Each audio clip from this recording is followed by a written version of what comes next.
లో hot topic గా నడిచిన కేసుల వ్యవహారంలో సెకండ్ హాఫ్ మొదలైనట్లే కనిపిస్తోంది.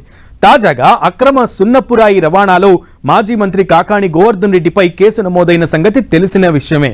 అయితే ఈ కేసుని కొట్టేయాలంటూ కాకాణి గోవర్ధన్ రెడ్డి హైకోర్టుని ఆశ్రయించారు. దాంతో పాటే ముందస్తు బెయిల్ పిటిషన్ కూడా వేశారు. అయితే న్యాయస్థానం క్వాష్ పిటిషన్, ముందస్తు బెయిల్ పిటిషన్లపై వెంటనే ఉత్తర్వులు ఇచ్చేందుకు అంగీకరించలేదు. కాకాణి పిటిషన్లపై విచారణకు గురువారానికి వాయిదా వేసింది. దాంతో పాటే ఈ కేసుల తాలూకు వివరాలను కాకాణి గోవర్ధన్ రెడ్డికి ఇవ్వాలంటూ ఆదేశాలు జారీ చేసింది. దీంతో ఆయన గురువారం పోలీసుల విచారణకు హాజరవుతానని ప్రకటించారు. మరి ఎల్లుండు ఆయన కేసు విచారణకు హాజరవుతారా?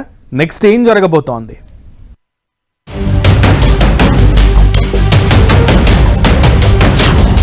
మాజీ మంత్రి కాకాణికి బిగిసిన ఉచ్చు. అరెస్ట్ చేయకుండా ఉత్తర్వులు ఇవ్వలేమని తేల్చేసిన హైకోర్టు.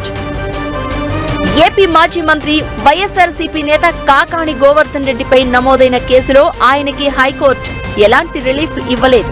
అక్రమంగా క్వార్ట్ రవాణాలో ఆయన పాత్రపై విచారించాలంటూ పొదలకూరు పోలీసులు కేసు రిజిస్టర్ చేశారు. విచారణకు హాజరు కావాలంటూ 2 సార్లు నోటీసులు ఇచ్చారు. అయినా ఆయన హాజరు కాలేదు. మరోవైపు ఇదే కేసుని కొట్టివేయాలని కోరుతూ హైకోర్టుని కాకాణి ఆశ్రయించారు. అలానే ముందస్తు బెయిల్ కూడా కోరారు.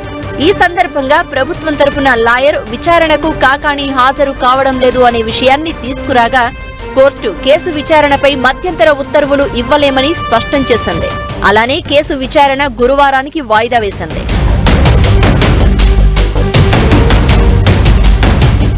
మరోవైపు కాకాణి గోవర్ధన్ రెడ్డి గురువారం తాను విచారణకు వస్తానంటూ పోలీసులకు సమాచారం ఇచ్చారని చెప్తున్నారు.